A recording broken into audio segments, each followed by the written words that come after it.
Yes, mambo vipi? Hope uko poa kabisa. Niko na story ambayo inamhusu msanii pia kutokea hapa Tanzania, lakini kwa sasa hivi ameweza kukoa pipa, amekula flights, lakini pia yuko kule nchini Marekani, nikimaanisha Roma. Ni mmoja kati ya wasanii ambao pia kwenye masuala mazima ya harakati za kisiasa amekuwa kipaumbele sana. Sasa aliweza kupost bwana kwenye account yake ya Insta, kwenye Insta story yake, na kuweza kuandika kwamba kazi ya mbunge sio kumtetea rais. Wabunge wetu wamesahau kabisa role yao.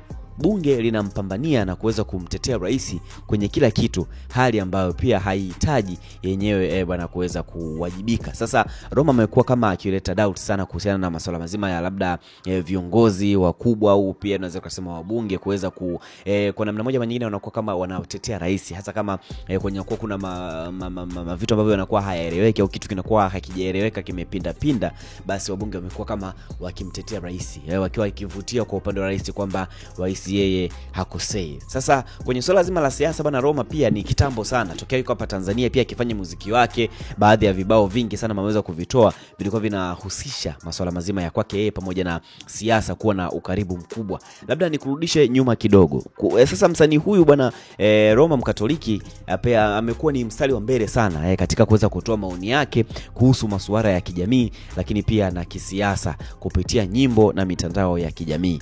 Sasa hata hivyo pia hakuna ushahidi wa moja kwa moja wa kwamba ambao unaonyesha kwamba Roma aliweza kuweza kusema kwamba kuna ile direct kwamba labda rais hawezi kufanya kitu fulani, anaweza kufanya kitu fulani, kuanza kufanya kitu fulani. So amekuwa akiona kama wabunge wengi sana wakiwa wakimtetea sana rais kutokana na vile vitu ambavyo anakuwa anavifanya. No, wabunge wamekuwa kipaumbele sana wakiweza kumtetea hata kama wanakuwa anafanya vibaya. Sasa kwenye masuala mazima ya Roma pamoja na siasa, yani uhusiano wake wa Roma na siasa, nikikurudisha nyuma kidogo kwa historia yake ya Roma kuhusiana na masuala mzima mpaka kisiasa, kutoa nyimbo zake hivyo kusema serikali, labda kuweza kusema vitu ambavyo vinaendelea kijamii.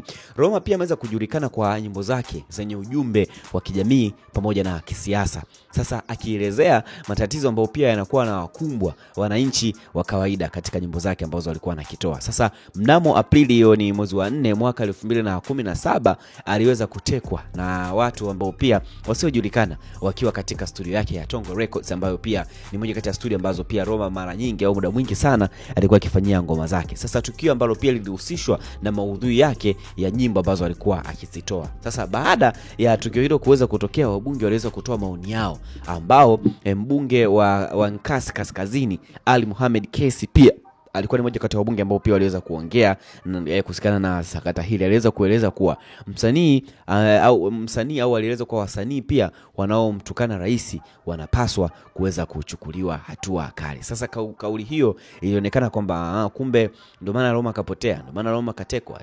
Stories zikaenda huku na huku, zikaenda huku na huku, zikaenda huku na huku. Sasa pia Roma huyu kichana na masuala mazima ya masuala mazima ya kisiasa, kuweza kuisemea jamii, kuweza kuisemea labda serikali kwenye vitu ambavyo vinakuwa haviko sawa. Kuna alishawahi kutoa kauli yake kuhusiana na masuala mazima ya malipo kwa wasanii. Kwa unajua wasanii wamekuwa wakitolewa malipo tofauti, aidha kwenye show, aidha kwenye label, aidha kwenye kitu chochote ambacho wanakuwa wanakifanya kuna malipo. Sasa kuna kauli ya Roma pia kuhusu malipo ya wasanii. Sasa mnamo Januari mwaka 2025, yani mwaka huu mwezi wa kwanza, pia Roma aliweza kutoa maoni yake kuhusu malipo ya wasanii ambao pia wanakuwa wanashiriki katika matukio ya kisiasa.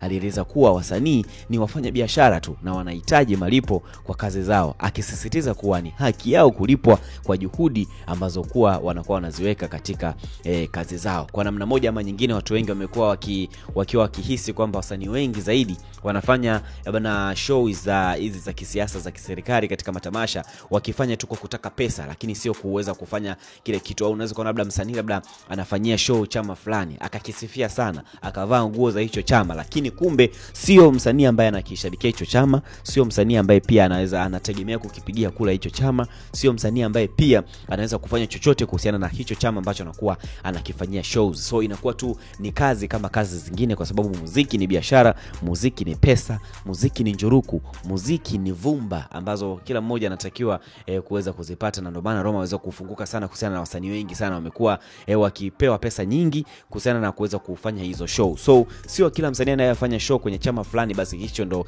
chama chake. Bana, hii ni kweli kabisa, na hata ukifuatia kwa namna moja ama nyingine utaweza kugundua ukweli na undani wa swala hili wa kwamba sio kila msanii ambaye anakuwa anafanya show ya chama fulani anakuwa anakishabikia bana hicho chama. Wasanii ni wengi ambao pia wakiwa wakizungumzia sana jamii, akiwemo pia Nay wa Mitego ni mmoja kati ya watu ambao pia wanazungumzia sana masuala mazima ya jamii, serikali kuweza kuwekana sawa na vitu vingine kama hivyo, kutokana na mashairi yao ambao wanakuwa wanayaimba na kuweza kuyatoa. Zilidadi kabisa, that's my name kwenye Instagram, Facebook pamoja na X, pia tunatumia jina hilo tu. Endelea kusubscribe channel yetu ili uweze kuwa wa kwanza kuweza kupata updates, lakini pia more information kutokana na kile kitu ambacho kinakuwa kinatokea. Take love for this. Ciao.